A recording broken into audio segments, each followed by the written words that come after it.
All right, let's talk about something that's just as crucial as being book smart, but it's all about the messy, complex, and beautiful reality of being human. We're diving into emotional intelligence, or as you'll often hear it called, EQ. So let's jump right in by kind of pushing back on an old idea.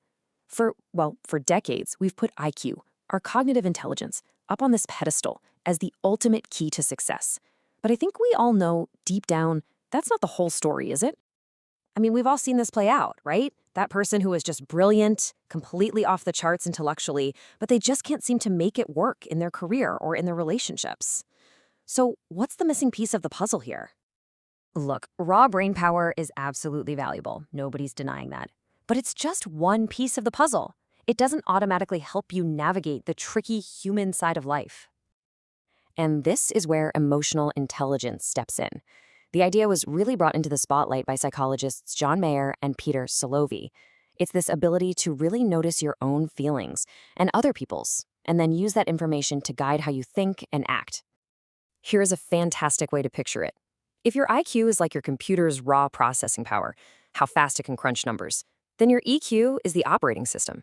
It's what makes everything actually work together, how you interact, manage all the different inputs, and connect with everyone else. So how does this operating system actually run? Well, it's not just one thing. It's a whole structure built on 4 core pillars that really form the foundation of emotional intelligence. But before we get to those pillars, let's take a quick peek under the hood at our own brains. We basically have 2 emotional pathways. There's the low road, which is your amygdala. That's your instant gut reaction alarm bell. And then there's the high road, your prefrontal cortex, the thoughtful conductor. EQ is all about building a stronger connection between the two. And that brings us right to this 4-pillar model. You'll see it follows a really logical path, starting inside our own heads and then moving outward to how we connect with the world and the people in it. So it all kicks off with self-awareness. You can think of it like an inner mirror. It's not just about knowing you're angry, but really getting why you're angry and seeing how that feeling is maybe coloring your thoughts or actions. You can't manage what you don't even recognize, right? Now, building right on top of that awareness is self-management. Once you see an emotion bubbling up, this is your power to choose how you respond. It's about hitting the pause button between feeling that flash of frustration and, firing off that angry email. It lets you act with intention, not just on pure instinct. Okay, with the 3rd pillar, we turn our focus outward. This is all about social awareness. And at its heart, it's really about empathy. It's the skill of not just hearing someone's words, but sensing the feeling behind them. Putting yourself in their shoes to understand what they're really concerned about, to accurately read the room. And finally, relationship management. This is where it all comes together. It's the active skill of using your self-awareness, your self-management, and your social awareness to build trust, to communicate clearly, and to navigate all kinds of social situations successfully. Okay, so we've got these 4 pillars.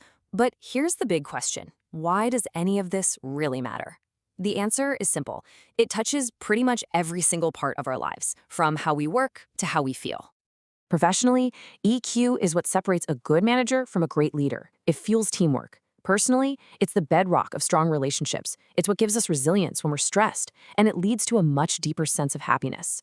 It's the intelligence that helps us live better lives. And the impact here it's huge. In fact, one major analysis found that for top leadership jobs, emotional intelligence skills were found to be twice as important as technical skills and IQ combined. Just let that sink in. Twice as important. Now, here's what might be the most powerful, most empowering idea in this whole conversation. Unlike IQ, which we often think of as this fixed number you're born with, emotional intelligence is different. Just as Daniel Goleman, the author who really made EQ a household name, put it, it's a set of learnable skills. This is a total game changer because it means that no matter where you're starting from today, you can absolutely grow and improve. But with this power comes a really important choice. The very same skills that you can use to build trust and create amazing connections, well, they can also be used to spot someone's weaknesses and manipulate them. EQ is a tool, and like any tool, its impact, good or bad, depends entirely on the person using it. And that leaves us with one final, very personal question.